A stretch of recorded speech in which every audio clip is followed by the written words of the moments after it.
Joining us right now to talk about big tech, the recent pushback against DEI, the 2024 election, all subjects that are being chattered about here. Joe Lonsdale is the 8 VC founding partner and the co-founder of Palantir.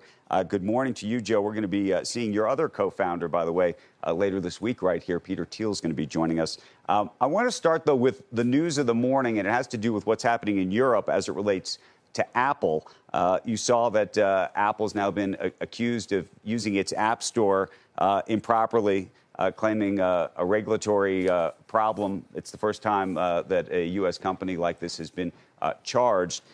I'm curious how you think about that news, but how, in a more broad context, what the implications are for U.S. businesses doing business in Europe and tech companies specifically. Good morning, Andrew. You know, I am wary of giving European regulators any power whatsoever because they're pretty crazy people. But I think in this case, they probably are making a good point. Apple is a bully. Apple has attacked a lot of things kind of randomly. They changed their minds. They probably have too much power in the market. So overall, even though I'm a guy on the tech guy's side, I'm a guy on the innovation side, not on the big bully side. So that's interesting, though. I haven't heard you publicly come out against Apple. At least like that before. So you think they are a monopoly? They have too much power in the App Store?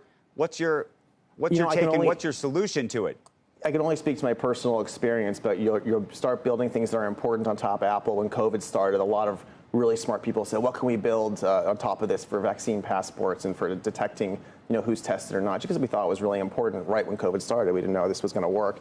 And they kept changing the rules on us. They kept changing the rules. They said, well, get a mayor to support it. I mean, you did. They said, now you need 3 mayors. Now you need a governor. And they said, actually, you've done all this work, spent 3 months on it. We're not going to allow it anymore anyway. So I think what Apple does is they do have a lot of stuff where, at the very least, something that's that powerful in our society needs to keep some consistent standards and not just bully everyone. So it is something to push back on.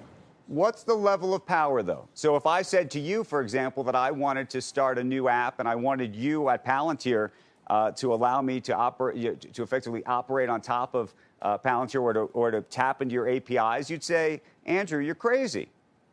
Yeah, if something is used by a large percentage of your society, I think in a modern republic, in a modern democracy, it's okay to have some kind of standards we vote for, that if something's used by tens or hundreds of millions of people, there's going to be some consistency. So I think this is a tough trade-off that you have to decide at a level. I'd rather the regulators are not deciding. I'd rather the voters are deciding. So, I mean, Joe, the idea that the regulators, EU regulators, can now say we are going to take 10% of your global revenue if you don't apply by these standards. I mean, that's crazy. It's like $38 billion that they're going to say. Exactly. So I think, like I said at the start, I think European regulators are kind of arbitrary and are not the people that should be running things. And I think we should be pushing back on Europe in general. But I think they've picked a good battle on which to push, because you do have something that is a bully, and that our society does need to figure out what the rules are going to be for things that are that dominant. Yeah, there was some fear and loathing when Trump went out to Silicon Valley and actually had some people show up. And then, you had Schwartzman comes back, Bill Ackman, maybe, Kathy Wood today. So you hear it, and then there's an immediate pushback. Wait a second.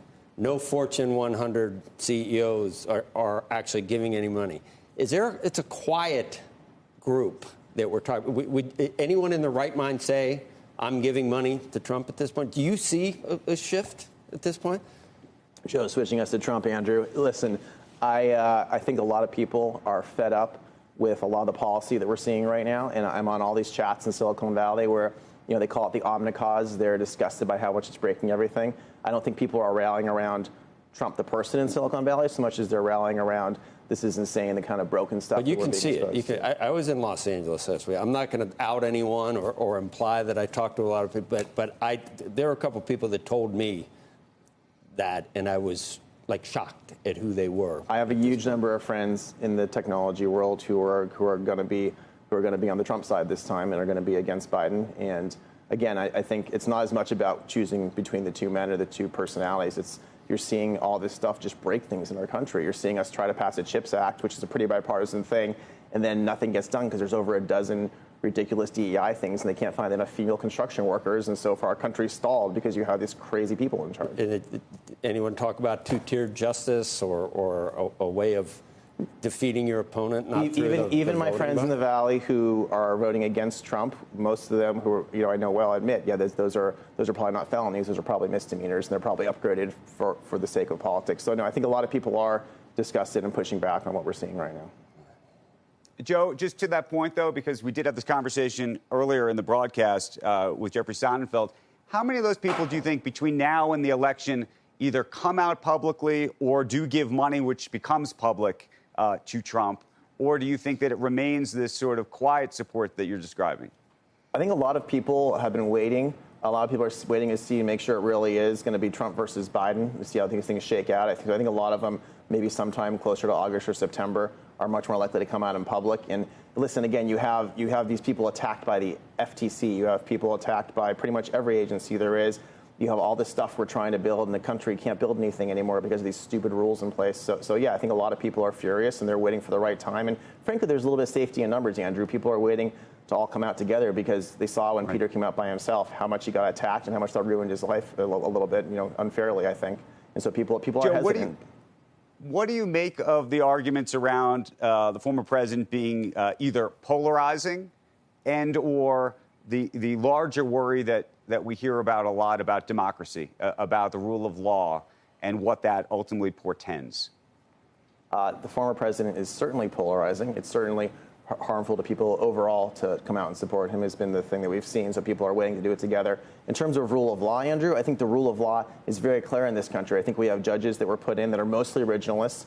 Like the only really controversial thing that's happened with these judges is the abortion thing. And listen, I think a lot of originalists can argue to push to the states. That's not like an insane rule of law thing. That's like a reasonable disagreement in terms of a constitutional framework. What's very scary is the activist lawfare you're seeing and people who are not originalists, who are activist judges from the other side. So I definitely think rule of law is perfectly fine. Classic, because it's a Rorschach test. That one man's rule of law. I mean, one side looks at rule of law and says, "Oh my God, Trump's at January 6th." The other side says, "Look at the way the lawfare is being waged against Trump." Look at the judges being put in. The Federalist Society judges believe in the Constitution. If a city judge or if a city prosecutor can decide to bring a case against a federal case against a former president, every municipality or local, I mean, it can happen anywhere to anyone. So the personnel, Andrew, is what really matters here. You want to see personnel. Right. Yesterday, you had the synagogue in LA attacked, Jews not being allowed into the synagogue, and meanwhile, the same day, you're announcing that Biden's hiring these